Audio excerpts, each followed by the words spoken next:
عید مبارک. اور اتنی اچھی باتیں آپ میرے بارے میں کرتی ہیں، مجھے لگتا ہے کہ میں بڑا آدمی ہوں. آپ عید بڑے ہیں. مبارک جی آپ کو بھی، آپ کے سارے لسنرز. آپ ڈیفینیٹلی بڑے. عاشر عظیم صاحب، رول ماڈلز ہم جب ڈیولپ کرتے ہیں نا تو رول ماڈلز یہی نہیں ہوتا کہ پیسے کے ساتھ رول ماڈلز ہوتے ہیں. میں کینیڈا میں جن لوگوں کا ذکر کرتی ہوں، میں سلمیٰ ہماری ہیں سلمیٰ زاہد صاحبہ. شی کیم ان کینیڈا ان 1998 میں، I believe she came in Canada and she started working as a volunteer in government department. اور ہمارے اس زمانے میں ایک بلیک کمیونٹی سے ہوتے تھے منسٹر امیگریشن کے ساتھ. شی ڈڈ والنٹیئر ورک 1 سال 2 سال 3 سال اینڈ اس کے بعد she just got the knowledge, insight کی نالج لی. ٹوڈے یہ تیسری چوتھی دفعہ ہے کہ she is again contesting for member parliament کے الیکشن کے لیے. وہ اس پھر ایک بار شامل ہوئی ہیں. And that's all what she did. So this means the volunteer work, she acknowledged the system, she worked with the system, she understood the system, and now she is part of the system. That's what the volunteer work is. Money is not everything, but with this volunteer work, people gain so much. That's what I meant for you. شکریہ عارفہ جی، آپ نے مجھے کہا کہ میں پھکڑ ہوں اور میرے پاس پیسے نہیں ہیں، میں مانتا ہوں. آج کیا کھایا تھا؟ ناشتہ کس چیز کا کیا تھا؟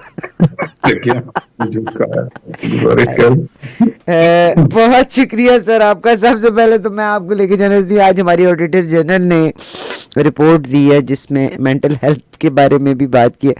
مجھے نا کبھی کبھی یہ سسٹم سمجھ نہیں آتا.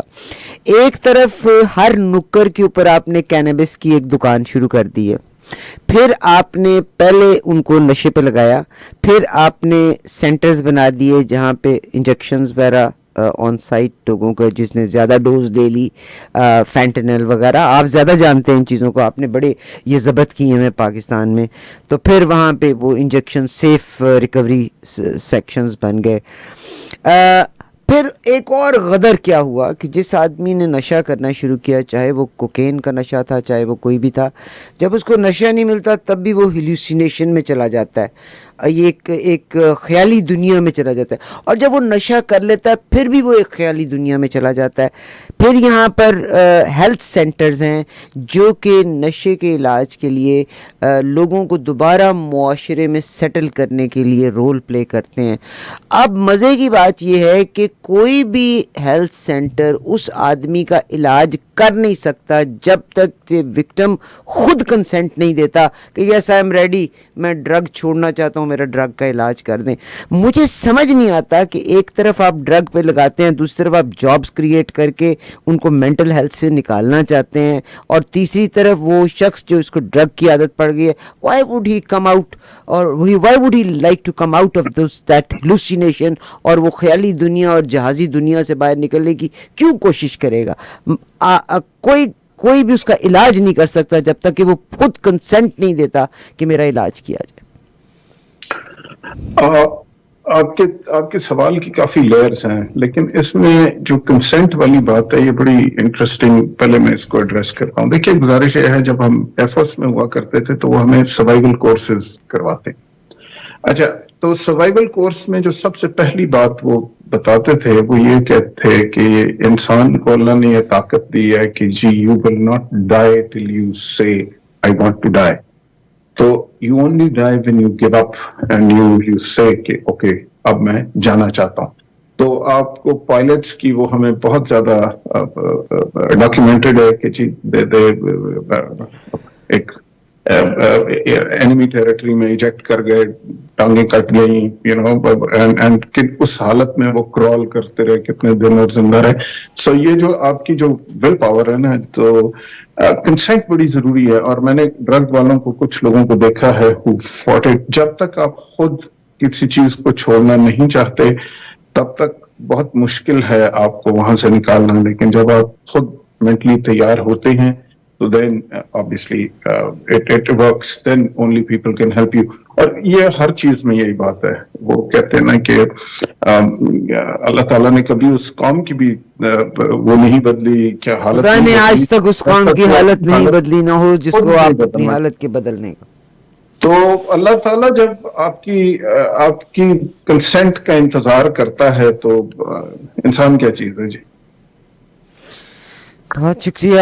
کنسنٹ کا انتظار ہے، مگر جس آدمی کو نشے کی لت لگ گئی سر جی، وہ کیوں آپ کو کنسنٹ دے گا؟ کیوں کنسنٹ دے گا؟ پھر آپ اس کی ماں جو ہے وہ جو تڑپ رہی ہے، جس کو وہ جب وہ نشے کی حالت میں ہوتا ہے، وہ اس کے اوپر، اپنی بیوی کے اوپر، بچے کے اوپر جب وہ ازار رکھ دیتا ہے کہ تو اس سے مجھے خطرہ ہے جان کا، کیونکہ وہ ایک خیالی دنیا میں اس وقت بس رہا ہوتا ہے. This is it's insane sir. I might be wrong. Anyways, آپ نے نشے کو ڈیل کیا. on a lighter mood, can I ask you one question?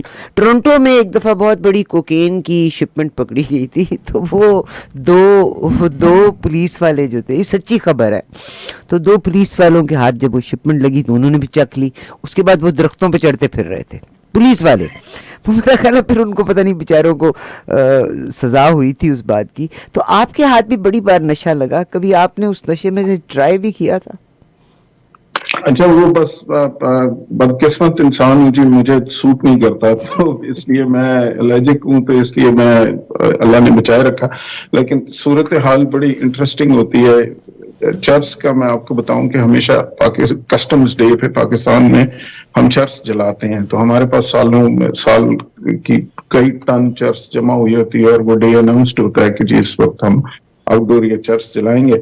تو جب ہم جلانا شروع کرتے ہیں تو ہم سپاہیوں کو اپنے پوسٹ کرتے ہیں، بلکہ ایکسٹرا نفری منگاتے ہیں، کیونکہ ہوتا یہ ہے کہ شہر کے سارے چرچی جو ہے نا وہ ہوا کا ڈائریکشن دیکھ کے اس طرف جمع ہو جاتے ہیں. اور جب چرچ کو آگ لگ جاتی ہے تو تھوڑی دیر بعد، پہلے تو ہمیں گالیاں بہت دیتے ہیں. آپ جب آگ لگی ہوتی ہے، کیونکہ پورا میڈیا آیا ہوتا ہے، لوگ آئے ہوتے ہیں، تو آہستہ آہستہ پھر آپ کو آگ بھڑکتی ہے، تو آپ کو ایک طرف سے گالیوں کی آوازیں آنا شروع ہوتی ہے، وہ ہمیں بد دعائیں دے رہے ہوتے ہیں کہ تم لوگ کیا کر رہے ہو. اس کے بعد پھر وہ بھاگنا شروع کرتے ہیں الاؤ کی طرف. تو وہ سپاہی ہم نے اس لیے رکھے ہوتے ہیں کہ ان کو ہم پیچھے دھکیلتے رہتے ہیں کہ بھائی جل جائے گا یار، اس طرف نہ آئے گا. سو دس ہیپنس ایوری ایئر جب چرچ جلائی جاتی ہے. تو یا اٹس این انٹرسٹنگ صورتحال ہے، بس ایسا ہی ہے. تو آج کے بارے میں سر اگر ہم بات کرتے ہیں تو پاکستان کی صورتحال کا جب میں ذکر کرتی ہوں تو تھوڑا سا ذکر کیجئے گا کہ دنیا کی صورتحال پہ اس وقت بڑی گھمبیر صورتحال ہے سر. غزہ میں آپ دیکھیے گا، ایک طرف ہم ہیومن رائٹس کی بات کرتے ہیں، اور جب سیکنڈ ورلڈ وار کے بعد دنیا سے طاقت کا توازن برطانیہ سے امریکہ کی طرف منتقل ہوا تھا، تو human rights were the main reason. Human rights was the main reason, اور جس کی وجہ سے یہ توازن امریکہ کی طرف آیا تھا. آج امریکہ ذاتی طور پر غزہ میں ہیومن رائٹس کو جس طرح سے پامال کیا جا رہا ہے، اور امریکہ آج رشیا نے، چائنا نے، جرمنی نے، تمام ممالک نے، سعودی عربیہ نے یہ کہا ہے کہ غزہ کا جو پلان ہے دیٹ از ناٹ ایکسیپٹیبل. کچھ اس کے بارے میں فرمانا چاہیں گے؟ عارف جی، کوئٹ آنیسٹلی مجھے شرمندگی ہوتی ہے اس دور میں جس میں ہم جی رہے ہیں. والدین نے بچپن سے سکھایا تھا کہ جی دنیا میں کچھ اصول ہوتے ہیں، کچھ اخلاقیات ہوتے ہیں، کوئی ہیومن رائٹس ہوتے ہیں، کوئی فریڈم آف اسپیچ ہوتا ہے. اور ہم جب ہم اپنی جوانی میں ہم ان چیزوں کو ایکچولی سیریسلی آئیڈیلائز کرتے ہوئے بڑے ہوئے، تو اور ہم سمجھتے تھے کہ یہ باتیں ٹھیک ہیں، اور ہم نے شاید ویسٹ کو اور اسپیشلی امریکہ کو اس کا بیسٹن سمجھا تھا کہ یہ اس کا فورٹ ہے، اور وہ یہ ساری فریڈم آف ایکسپریشن اور فریڈم آف اسپیچ اور یہ ہیومن رائٹس اور ان کا وہ ہے. اور آپ نے جیسے کہا ورلڈ وار 2 کے بعد ایک انٹرنیشنل سسٹم بنایا گیا، چیمپئنڈ بائی امریکہ، ایک یونائٹڈ نیشنز کا، اور ایک کنٹریز کی ساورینٹی کے بارے میں، اور انسان کے بیسک رائٹس کے بارے میں جو وائلیٹ نہیں کیے جا سکتے، اور پرزنر آف وارز کے بارے میں اور فلانا. اور پھر ہم نے such an age of disappointment growing up کہ جی ہم نے ان کو وائلیٹ ہوتے دیکھا. عراق میں آپ شروع ہو جائیں، جس وقت سے وہ جو پرزنر آف وارز تھے ان کا اپنے نام تبدیل کر کے پرزنر آف وار کا نام تبدیل کر کے لیگل کمبیٹنٹ کر دیا، آپ ان کو گوانٹنامو بے لے گئے. اس سے پہلے بھی ایسے ہی ہو رہا تھا، ٹائیگر کیجز تھے، وہ تو ہم صرف سادہ تھے. اور ہم نے جو ویلیوز آج بھی ہم اپنے ممالک میں بات کرتے ہیں کہ جی یہ جوڈیشری کے پریس کا فریڈم ہے اور جوڈیشری کی انڈیپینڈنس ہے اور فلانا، آپ دیکھ رہی ہیں امریکہ بہادر میں کیا ہو رہا ہے. تو مجھے تو لگتا ہے کہ اگر آج فلم بنے اسٹار وارز پھر، جو میری فیوریٹ فلم ہوا کرتی تھی جس میں ہین سولو ایمپائر سے لڑ رہا تھا اور ہیرو سمجھا جاتا تھا اس وقت، اگر آج اسٹار وارز بنے تو ہین سولو ٹیررسٹ ہوگا. تو یہ تو کوئی ہم ایکچولی یہ شرمندگی ہے جس طرح کی دنیا میں ہم رہ رہے ہیں اور ہم ہیلپ لیس ہیں. اور آپ دیکھیں جہاں دل چاہتا ہے آپ بیروت میں بم گرا رہے ہیں، آپ سیریا کو آپ نے تباہ کر دیا، ہوتیز پہ اب آپ شروع ہیں، اب آپ کہہ رہے ہیں ایران کو دھمکیاں دے رہے ہیں. اپنے ملک میں کیا کر رہے ہیں؟ وہ چند دن پہلے آپ نے وہ شرمناک ویڈیو دیکھی ہوگی، وہ ایک لڑکی جس نے، ان کی اسٹوڈنٹ ہے پی ایچ ڈی کی، اس نے سم ٹرکش گرل جس نے 2023 میں ایک آرٹیکل لکھا تھا پیلسٹینینز کی سپورٹ میں، تو کس طرح پلین کلوتھز والے بغیر اپنے آپ کو آئیڈینٹیفائی کیے کس طرح اس بیچاری کو سڑک سے اٹھا کے لے گئے اور 1800-1900 کلومیٹر دور اس کو اس جگہ شفٹ کیا. کوٹس کا کی کوئی نہیں سن رہا. تو ہم ایک عجیب دنیا میں آ گئے ہیں جو کہ یہ جو لبادہ اڑا ہوا تھا نا جی، ہماری عقل پہ بھی جو غلاف ڈالا ہوا تھا اور جو اپنے اوپر بھی لبادہ اڑا ہوا تھا کسی بھی چیز کی، کسی اصول قانون اخلاقیات کی چیمپئن شپ کا، وہ ظاہر ہے اب اتر گیا ہے. اور ہمیں اور شاید یہی میں روتا رہا تھرو آؤٹ. اب مجھے خیال آتا ہے کہ جب میں دعا کر رہا تھا تو میں یہی کہنے کی کوشش کر رہا تھا کہ بھائی اپنا ملک اگر ہم ٹھیک رکھیں نا جی، تو کیونکہ باقی دنیا بھی صرف طاقت کی ہے، ایسی باتیں ہیں کہ جی فلانی جگہ بڑے کوئی ہیومن رائٹس کے چیمپئنز ہیں، ایسا کچھ بھی نہیں ہے. ہر شخص اپنی کنوینئنس کے لیے، پاور کی دنیا ہے، ہمیشہ سے تھی اور شاید یہ ہماری انسان کی نیچر ایسی. So this is a subject which is, as I said, is deeply discomforting. And آپ یہ دیکھیں کہ جی امریکہ میں اگر آپ نے فرق کمپنیز کو، لیگل فرمز کو امریکن پریزیڈنٹ صاحب ایک طرف لے کے جا رہے ہیں، تو وہ آہستہ آہستہ ہر فرم کیپیچولیٹ کیے جا رہی ہے. لا فرم، اچھا جی ہاں ٹھیک ہے ہم آپ کی بات مان لیتے ہیں. I don't know کہ دنیا اب کس طرف جاتی ہے.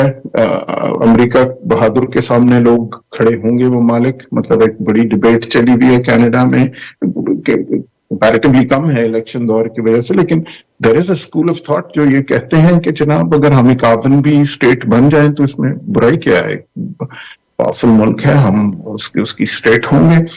تو دیکھیے یہ بات تو ایک طرح سے اگر آپ اس پہ غور کریں اور لاجک پہ ہم بات کریں تو مطلب آپ یہ دیکھیں نا کہ ایک پرندہ ہے جو کہ آزاد ہے، تو اس کی زندگی تو محال ہے نا جی. اس نے اپنا ایک گھونسلہ بھی خود ہی بنانا ہے، اس پہ بارش بھی ہوگی، اس پہ برف بھی پڑے گی، اس میں سردی بھی اسے لگے گی، اس نے اپنا کھانا بھی ڈھونڈنے روز خود جانا ہے، اس کے گھونسلے پہ اٹیک بھی ہوگا، دوسرے پریڈیٹر سے وہ اپنے بچوں کو بچائے گا. تو اس کی زندگی تو محال ہے نا.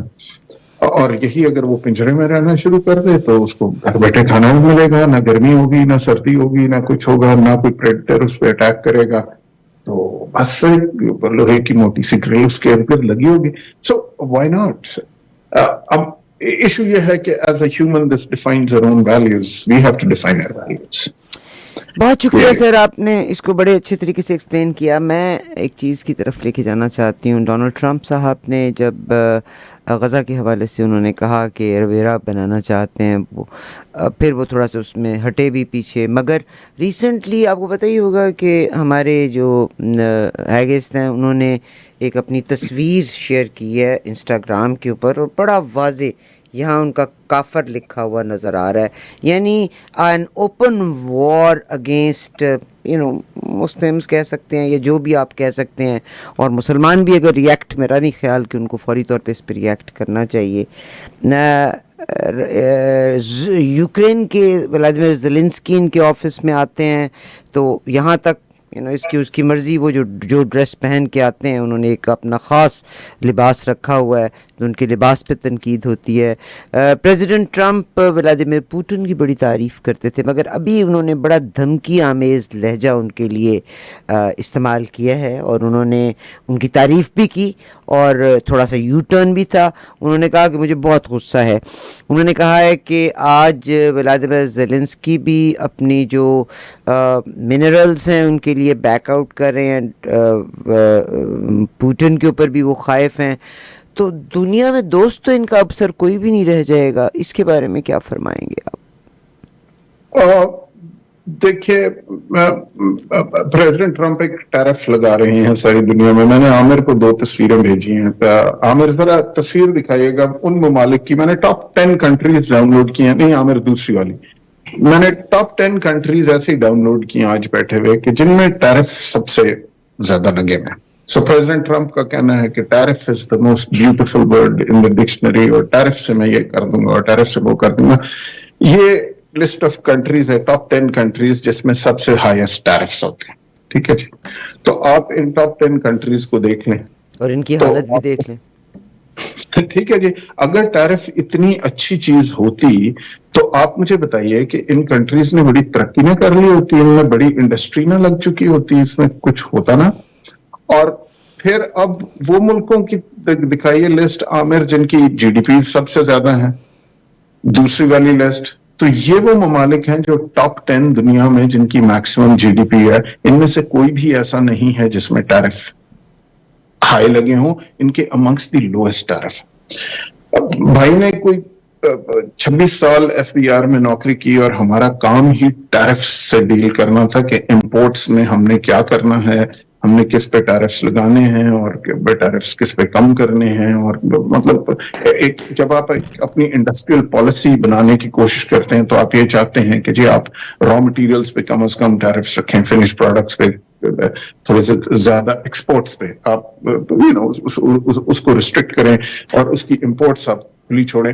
تو کہنے کا مطلب یہ ہے کہ ٹیرف سے دنیا میں کسی ملک میں انڈسٹری نہیں لگی. اگر پہلی دفعہ ٹیرف سے انڈسٹری لگے گی تو شاید امریکہ میں لگے گی. میں نے آپ کو ٹاپ 10 کنٹریز دکھا دی جن میں ٹیرف لگے ہوئے, وہ دنیا کے غریب ترین ملک ہیں. اگر چائنا میں انڈسٹری لگی تھی تو چائنا نے ٹیرف لگا کے انڈسٹری نہیں لگائی تھی.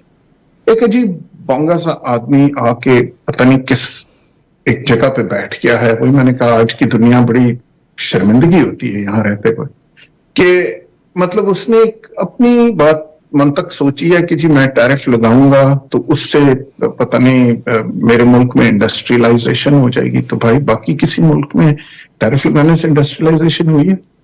اللہ کرے آپ کے ہاں ہو جائے, لیکن یہ پہلا معجزہ ہوگا دنیا کی تاریخ میں اگر آپ کے ہاں ٹیرف لگانے سے انڈسٹریلائزیشن ہوئی تو. ایک عجیب گھمنڈ, زوم, بے وقوفی کا عالم ہے اس دنیا پہ. ہر قسم کی منطق اور اخلاقیات کا فقدان ہے. پتہ نہیں ہم کس طرف چل پڑے ہیں, اور اس سے ظاہر سب کو پرابلمس ہو رہی ہیں. اس وقت دنیا تھوڑی سی خاموش ہے کیونکہ ظاہر آپ کے پاس پاور ہے, اور آپ, لیکن بات یہ ہے کہ جو اگر آپ یہ سمجھتے ہیں کہ آپ کے پاس یہ پاور ہے تو یہ پاور ہے آخر میں یوز لیس, آپ کیا کر لیں گے؟ ایٹم بم چلا دیں گے. Is this what you're going to do?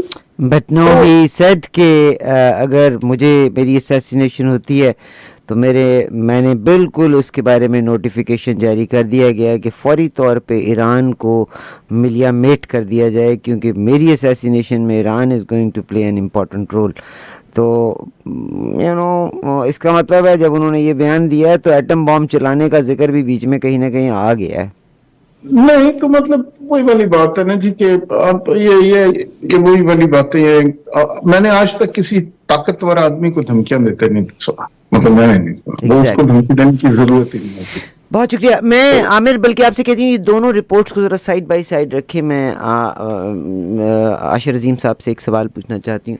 Sir I had been ایک بار مجھے موقع ملا انڈیا جانے کا, اور that was the first time Narendra Modi جو تھے وہ پرائم منسٹر بنے تھے, اور انہوں نے بہت ٹیرفس لگائے بھی تھے, اور وہ میڈ ان انڈیا کا بہت الاپ کرتے تھے کہ every thing made in India, don't buy any thing from out side, made in India.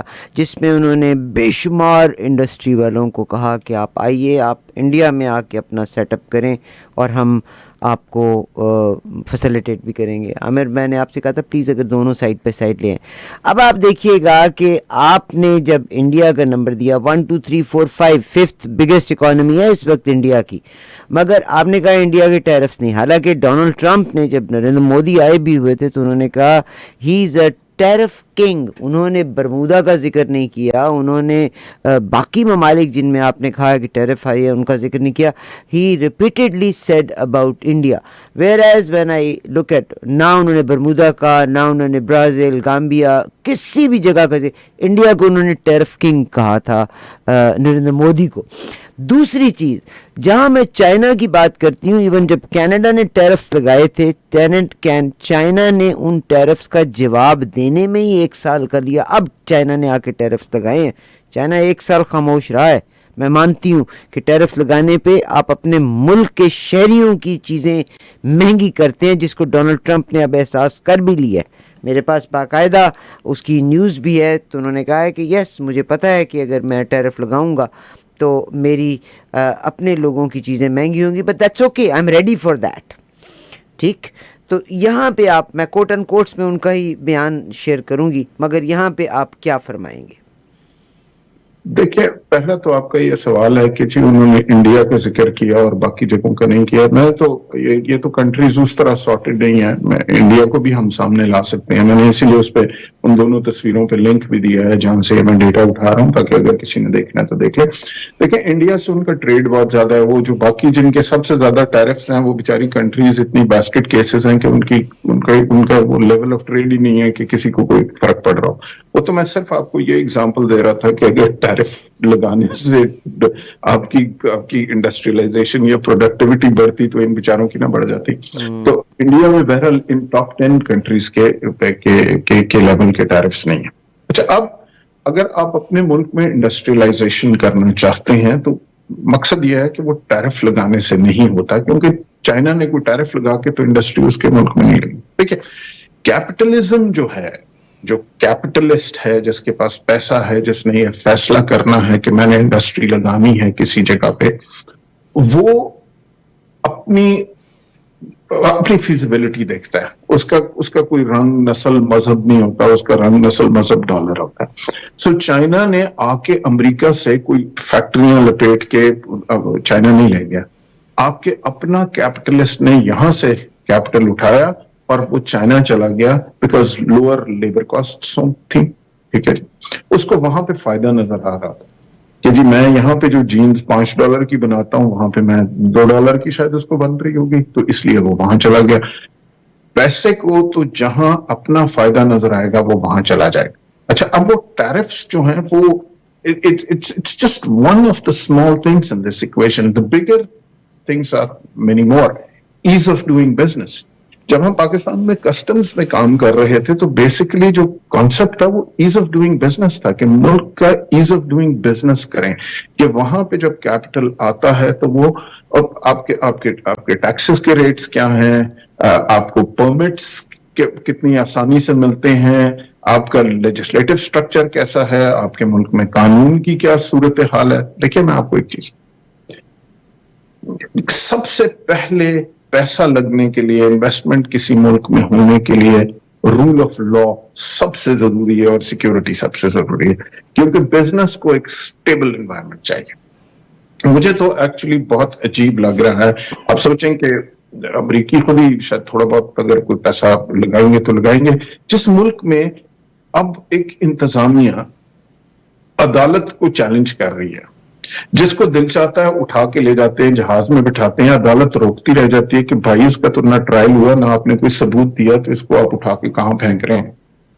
تو آپ کے خیال میں وہ ایک کنڈیوسو انوائرمنٹ ہے پیسے لگانے کی؟ پھر اب چلیں کاروں کی ہم بات کر لیتے ہیں مثال کے طور پہ, جس پہ پریزیڈنٹ ٹرمپ نے کچھ, آج اب کاروں کا پلانٹ ٹیرف آپ نے لگا دیا, گاڑیوں کی مینوفیکچرنگ امریکہ میں آتے آتے کتنے سال لگیں گے؟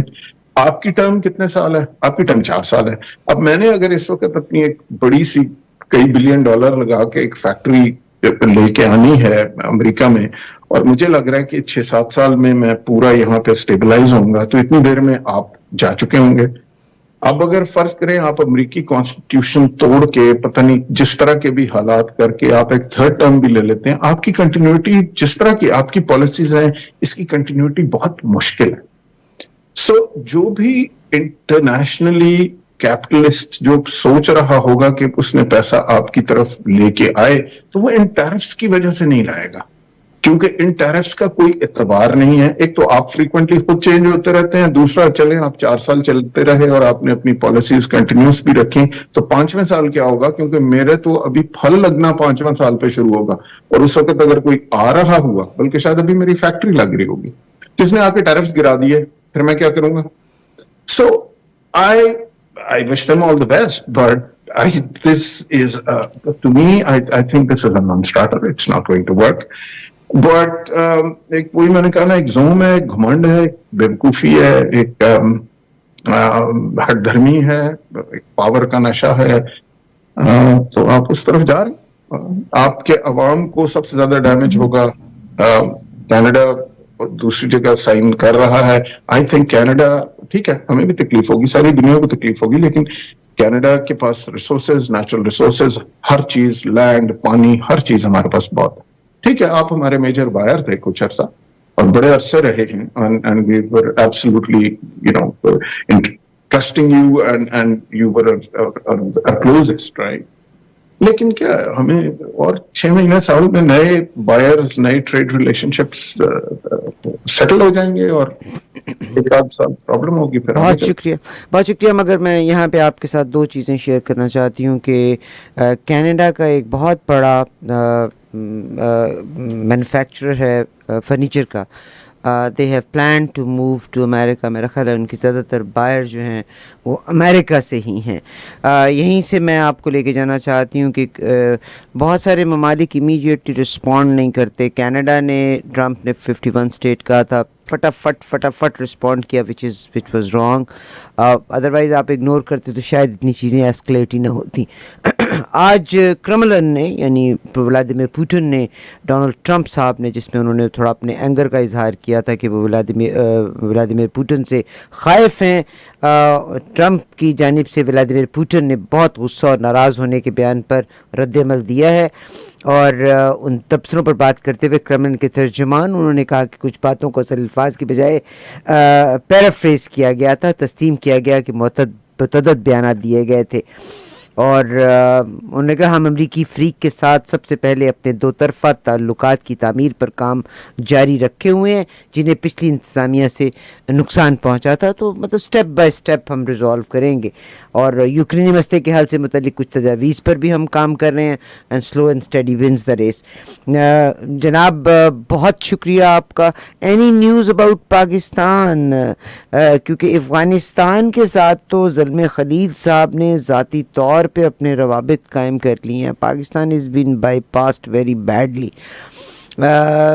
کوئی خبر آپ اندر سے اگر ہمیں ہمارے ساتھ شیئر کر سکیں کہ واٹ از گوئنگ آن, کیونکہ بہت ساری فیک نیوز بھی باہر ہیں, کیونکہ بہت سے لوگ اپنی میڈیا کو یا اپنی سینسیشنل نیوز کو زندہ رکھنے کے لیے ایسی خبریں بھی دے رہے ہیں جس میں سمجھ نہیں آ رہا کہ ہم کس سمت میں جا رہے ہیں. کچھ فرمانا چاہیں گے؟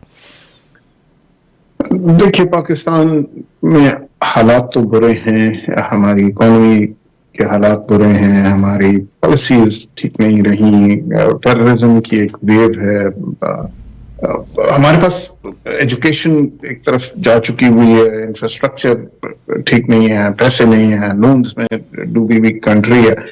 تو یہ سارے مسائل ہیں, اور ظاہر ہے پاکستان کے کوئی زیادہ انٹرنیشنل دوست بھی نہیں ہیں.